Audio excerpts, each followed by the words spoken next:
I can really solid that. I can bring that account, lock it in for you. And he said, okay.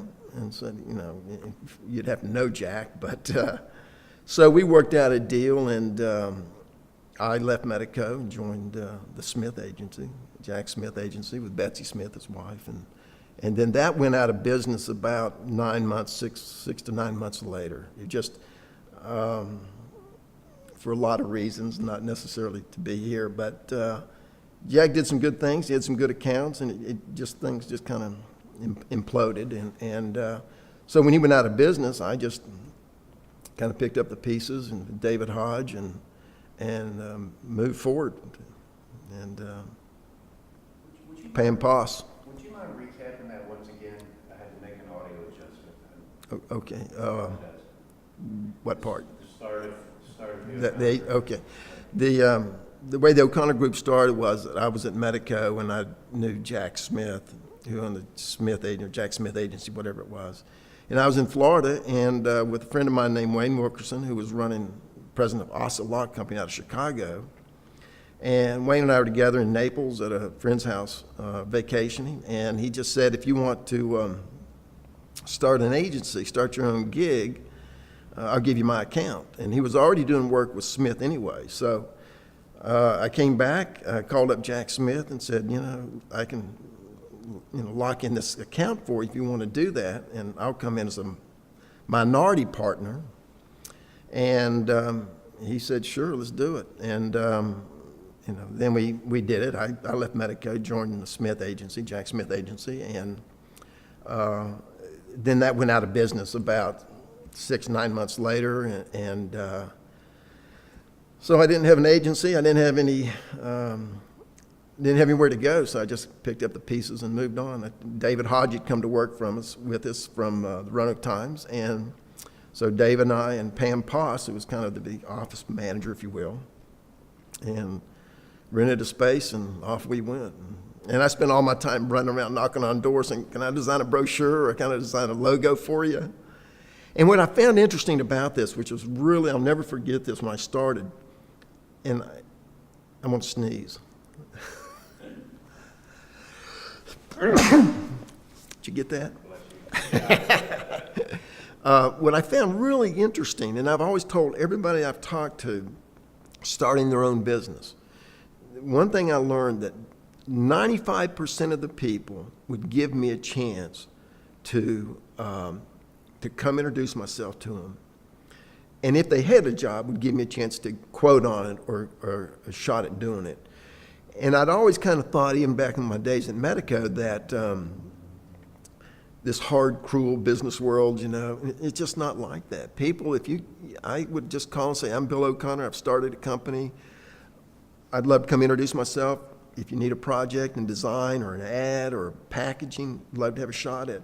And I swear 95% of people say, well, come over and introduce yourself to you. I don't have anything, but best of luck on your new endeavor, and wish you the best. And we have something, we'll give you a shot at it.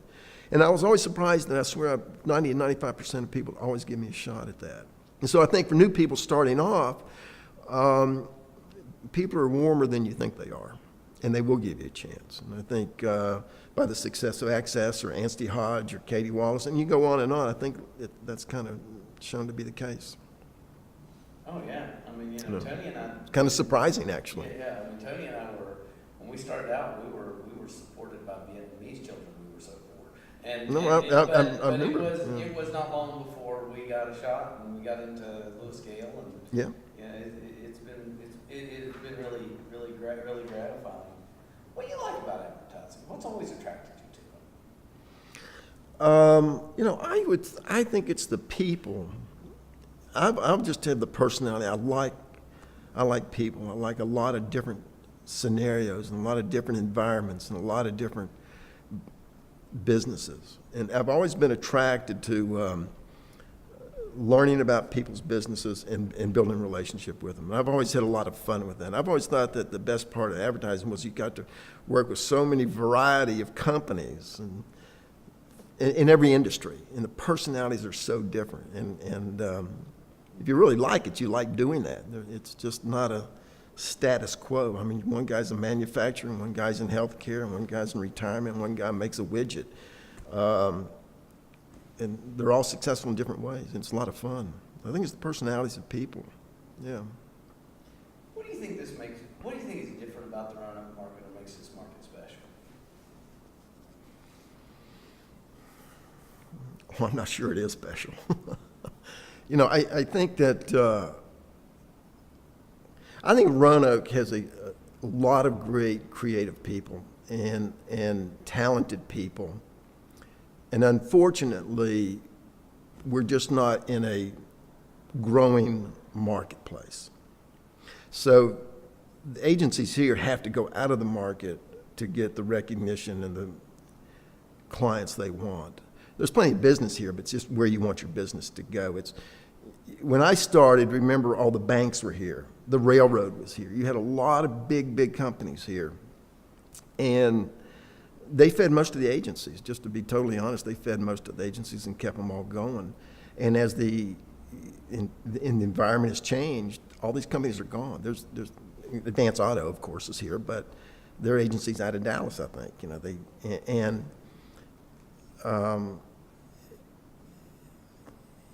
the talent's here. The market's kind of left the talent, and it's kind of unfortunate.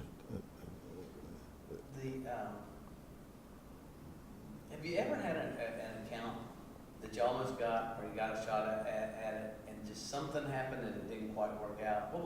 What's the best big one you were close to and it just didn't come through? Wow. There's a lot of them.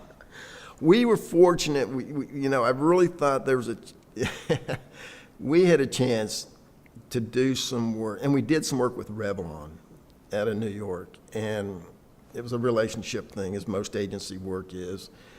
And so we did some pieces that went to all the Walmart stores, and, you know, as any guy said, all right, now this is it.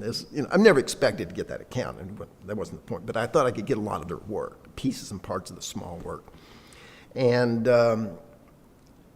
it never materialized. We did the project for them, and then, you know, and it goes back to relationships. This person left. The next person came in, had a relationship with somebody else. And that was the same with Charles Schwab. We did work with Charles Schwab in San Francisco, building all these technical manuals for several years. But then they went into bankruptcy. I mean, it's just the nature of our business. There's constant turnover in marketing directors and businesses being bought and sold and bankruptcies and all those things. And you know, we went to San Francisco to talk to Charles Schwab, wanting to do more work. Never expected to get, you know, the account. I mean, they had a preferred vendor list, and they called us vendors. And then you had every big agency in New York and San Francisco and Dallas, and then you had the O'Connor Group, or the Robert Claiborne Agency. It was kind of an ego thing. It was kind of neat. But, you know, then they filed bankruptcy, and then the courts took it. I mean, we got washed out with all those other big agencies. So it's just, in this business, you've got to be prepared for constant turnover. It is the nature of business. Everybody's in it knows that. That's a great answer. I wasn't aware of that. I'm unaware of that word.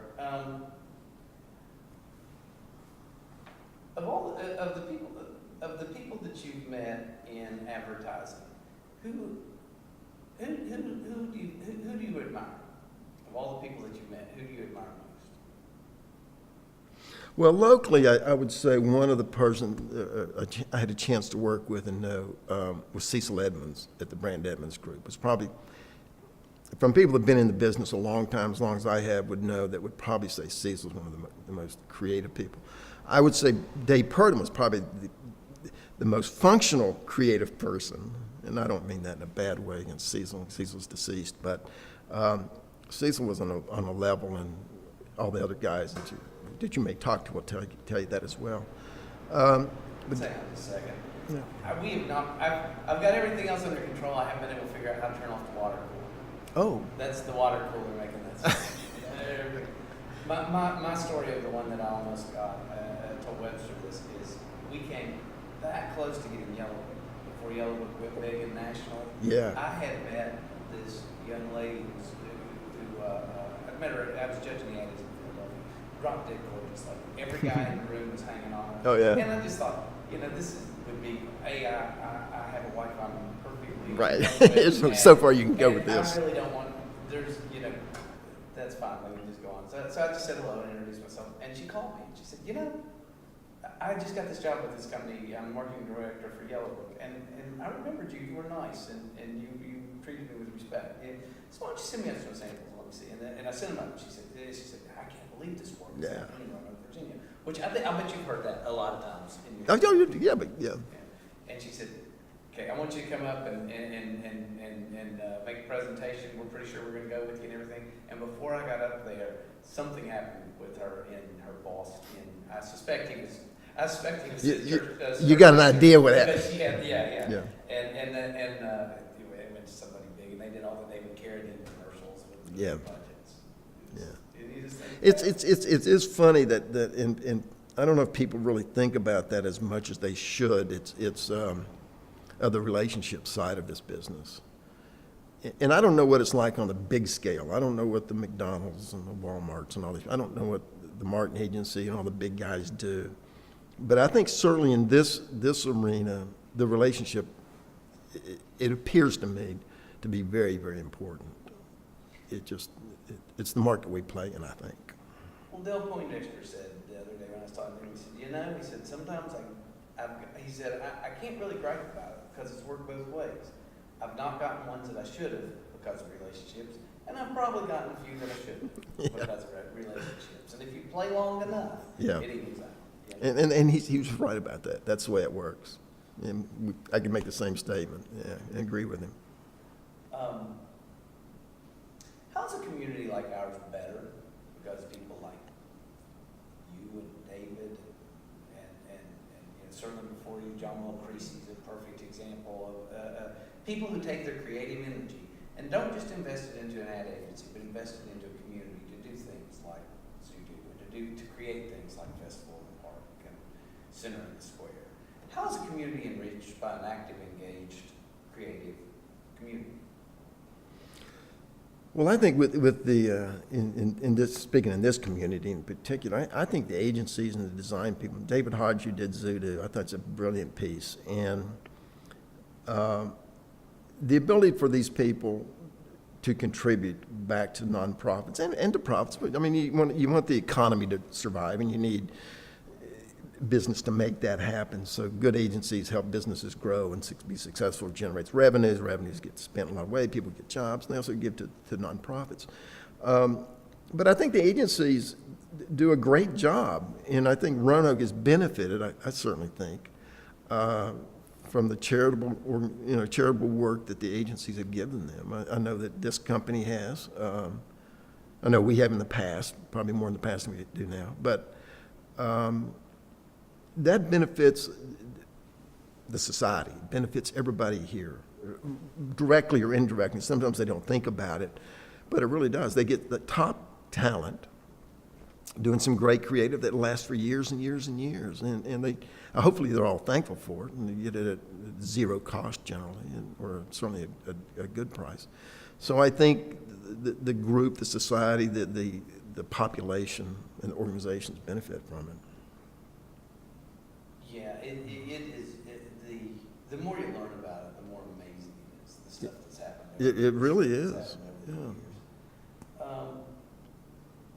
I know you have, but have you ever had a great idea that you loved, that you were convinced would be great, but you just couldn't sell it to the client? Oh, well, that happens every day. The problem is in our business, at our level, at this arena we play in, is convincing clients that we're actually better than they are at what we do, not what they do. Never pretend to be better at making locks or tires or whatever they may make. But we're actually better in all the agencies, I mean this across the board, are better at communicating and developing communication plans and creative approaches to helping them inform, persuade, and sell their products. But to get them to buy that sometimes is like pulling teeth. How many times have we all taken a logo into a client, and I don't like blue, or my wife doesn't like purple, Or how many times we've taken an ad in and the guy says, well, I'm going to show it to my staff, or I'm going to show it to my team. And it comes back watered down. Now, there are exceptions. We've all had exceptions. We've all had done some great work. It can be very frustrating, though. And if you can't handle that, don't be in this business. If that's going to keep you up at night, you're in the wrong business, because it happens all the time. I'm working on a logo right now that I'm about to pull my hair out on, and I have no hair left. So it's the nature of the business. What local ag campaigns can you think of that you found particularly interesting or insightful, or you just thought, dang, I wish I'd done that? Well, the best was one we did for Woods Rogers, which I think was a great campaign. Of all the ones we ever done, I thought that was a great one.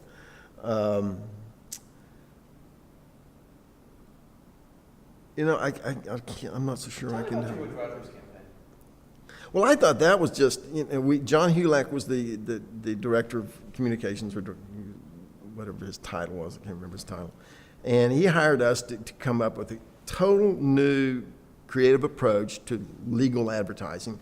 And we all know what legal advertising is. It's men in suits on the corner of a desk with law books behind them, all in three-piece suits and ties.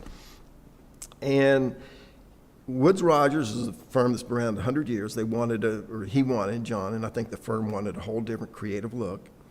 And so we met with John several times, and we came up with this idea about using these iconic images with a creative headline. We'd show all the services and legal services they provided. And we tied the iconic brand into a small paragraph that just talks about the relationship to that iconic brand to how it applied to the Woods Rogers law firm. So if it was the Trojan horse, and where you're thinking about strategy, how that came to be and how you need a law firm that thinks that way. And if it's a compass, it's a direction, and you want a law firm that leads you in the right direction for legal issues. And so we took all these kind of iconic images, and there was 12 of them, for every one of their legal services, I think there was 12. And I just thought it was certainly one of the best campaigns we've ever done. I just thought it was really neat. It was it's all white space and very recognizable images, and it sold their firm. I thought it supported the brand, and it took them in a total different creative look for legal advertising. It's just totally different. What still keeps you excited about this business? Still trying to land the Coca-Cola account, which I'm not having much luck with, by the way. So, it's either you love it or you don't love it, and you're passionate about it. And to me, it's working with accounts that really like the work you can do, and you can convince them to use good creative. And I think we're all guys, and not careful how I say that, but it's part of the hunt. You're kind of like a shark. You're always looking for the next meal, because the world is changing behind you all the time. And if you're not careful, if you're relying on what you caught yesterday, you'll be out of business. So you're always looking for a new idea, a new concept, a new client, a new direction. And I'm not sure that's for everybody. It's not an easy road for sure, but either you like doing that or you don't. So. Do you miss press time? Not a bit. I did enough of that. God. Letraset, I hope it's gone away forever. I think it has. How many type houses were here when you started in this business? Oh, God. There was Kelly over in Salem was the only one I ever used. And, it's the only one we ever used. We used art. Yeah, and there was art. That's right. Yeah, never right down. Sure. Yeah. Oh, yeah. All right, one last thing. Anything come to mind? Any interesting or funny story that's happened to you is just as part of this industry? That happen every day. Does anyone stand out? No, it's funny that because you meet so many. When I was really starting the company, when I was really running around in a red Jeep knocking on doors, I remember that there was this guy I was trying to. it was probably a brochure, and he and I kind of got in this argument. And I thought it was going to get worse than an argument. And I was kind of getting pissed off, and I think he was getting pissed off. And I had to just leave. I thought we were going to get in a fight. And I'm not one to get in a fight. And it was a strange scenario. It was just very, very strange. He was really pissed off at me. And I was pissed off at him. And I think it was over a brochure or something like that. But, I mean, that's not too funny. But it was a bizarre event, to say the least. But you know, the things that seemed like the biggest thing in the world at the time, in a few days, weeks, years, aren't any big deal, you know? I know. I would say this is a great business. There's great people in it. There's a lot of fun people in it.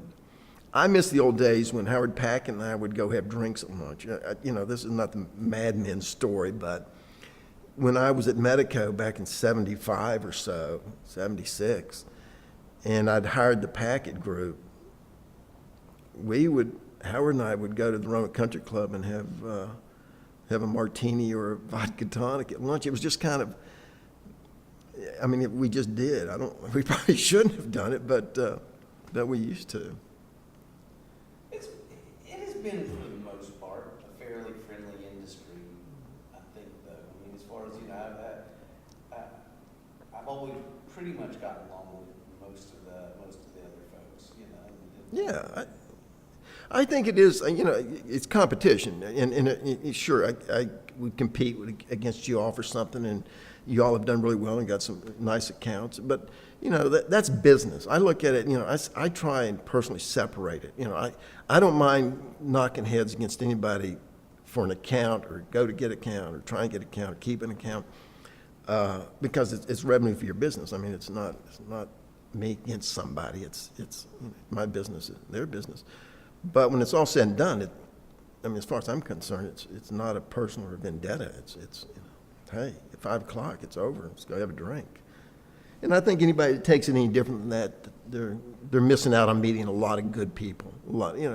I don't know of anybody in the business that wouldn't have a beer with or who wouldn't like.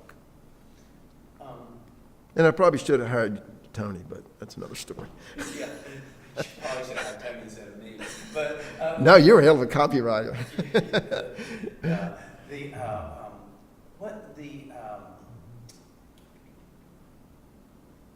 Claire Maddox used to have some great parties too. What do you think of the competition here? And do you think that the competition is healthy enough to make us all stronger? I think the competition is. I'm more concerned of the marketplace and the marketplace not growing, and the ad budgets not being here, and the ad budgets have gone somewhere else that are hiring somebody else that could have hired somebody here. And like I said earlier, it's not the talent. It's not the companies can't do it. It's just the resources, the marketing dollars have, like it or dislike it, are not here. And that's kind of unfortunate. And that's not to say there's not some, but I think if you, and in this business, you know what I'm talking about. And like I said, all those big companies are gone when I started. They're not here. I'm sure. We were talking about earlier, it was a little bit before you went into your own agency, because I think you went in slightly after the consolidation started, but it was almost your inalienable right for hanging out Sneed Advertising's shingle or creative advertising or whatever to have, there were enough car dealers for everybody had a car dealer. Yeah. There were enough banks to where everybody had independent local banks, where everybody had an independent local bank. And there were 5 different hospitals in the Roanoke Valley alone. There was the insurance companies. Yeah.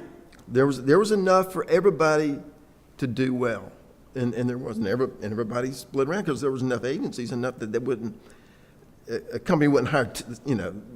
There was enough agencies to fill every one of the slots. But that was, when the consolidation started and started being bought out. Look what happened to Houck. Look what happened to Sneed. Look, Associated. Claude Harrison. Claude Harrison had a big agency. He was very well respected.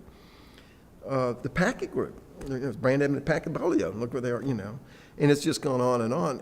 And you even see that to some degree on what's happened now with the Packet Group being brought out of Richmond. And it's really because the business is not here to support them. And that's my opinion. I don't know if everybody agree with that or not, but. No, I think that's pretty true. Hey, you've gone through all my questions. You've done great. You lend a lot of energy that that will be needed when we get this. You present well. I always used to remember when you'd go, we go sell the hell out of this. You go sell the hell out of this. You know, you go, damn right. You design it and write it. I'll sell the hell out of this. I can sell shit. You just get it for me. It was a great time, and it was great. Like I said, I've enjoyed all of our relationships, and I've enjoyed knowing all the people that have been through the O'Connor Group and the Robert Claiborne Agency, which is a lot of people in this market. And they were great, and they've all done well, and they've gone on, and I applaud them for it. Good for them. It's a good place. You know, I would you were never anything but great to me, and I wasn't there long, but I appreciated and enjoyed what time I was. My big problem was that it was, it was at a time in my career where I needed to move to the next step, and it was kind of lateral, and we were kind of dependent on the paper, I guess. Yeah, when I did the Roanoke Times deal, you know, that was it was a financial deal. It was a good deal for the Robert Claiborne Agency. And it allowed me to bring Steve Harlow and you and some people over. And, you know, it was a great run for a while, for sure. But, you know, that's the way I think. I'm always thinking I try to think a little bit differently, and you know. And I remember after I had that done, several people said, God, how did that come about, you know? And I think that's what you have to do. You've got to think a little differently in this business to survive and make it work. And I was just fortunate, and not because I'm that smart, just fortunate enough to hire a lot of good people that did great work for our clients.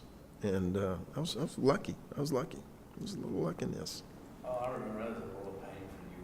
When that first merger happened, you had people barking at you from your side, people barking at you from the Roanoke Oh, side. God. I've lived through a lot of those things now.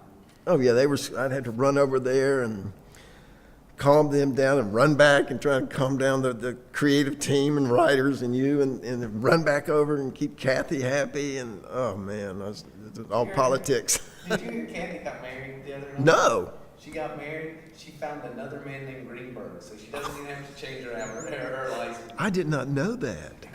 I ran into Stinson the other night. Yeah. He was telling me about it. So. I did not know that. Is she still in Roanoke? Last I talked to her, she was working. Actually, she's at Hollins now. She's working in Hollins. Wow, she's been around a few places. I love Kathy. She was great. She was talking about somebody full of energy. Woo. Yeah. That's a energetic woman. Yeah, I think I would have enjoyed working with her. She got kind of pushed in and forced to bond at a point that was probably not the best point for me to be meeting a new boss. But, you know. Yeah, there's always circumstances, and sometimes it just changes the dynamics. The people are all good people. It just sometimes the business environment shifts and it doesn't work out for everybody. Yeah, I've actually talked to Kathy several times since those days, and we both remember them more or less fondly. And Oh, yeah. You enjoyed it. She got me into a job at Rapid, which I think you ended up getting, and not me. It's the annual report. Oh, yeah.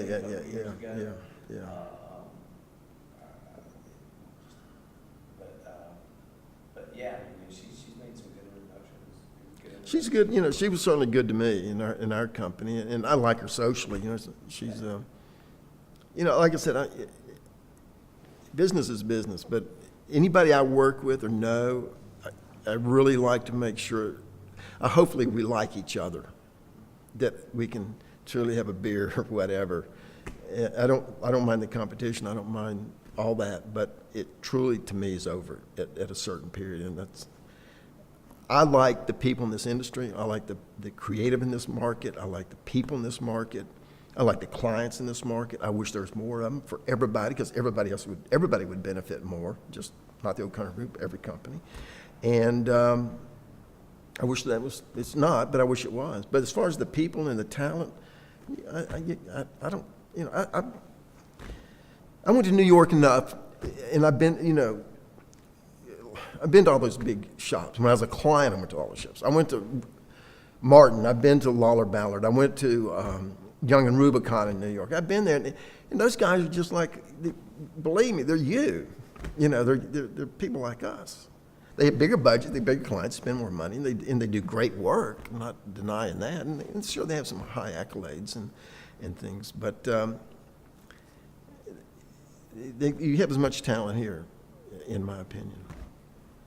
I'll leave you with one story. When I was in New York, I met Brooke Shields, and we were at the Red Parrot, and I danced with Brooke Shields for a while.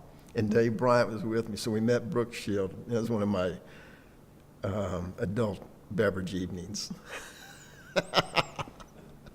It was fun. And the trips to Studio 54. And all that was because I was in the advertising business, and I went to New York a lot, and went to Studio 54 a lot. And a lot of the young audience wouldn't even know what Studio 54 is. It's good times. That is way cool. That might be the best story I've got, Well, it's funny, we would go up there, and they would really, I was dating this girl in New York at the time, and she'd say, let's go to Studio 54. And of course, it was all over the press, and you're my age, and you know all about that.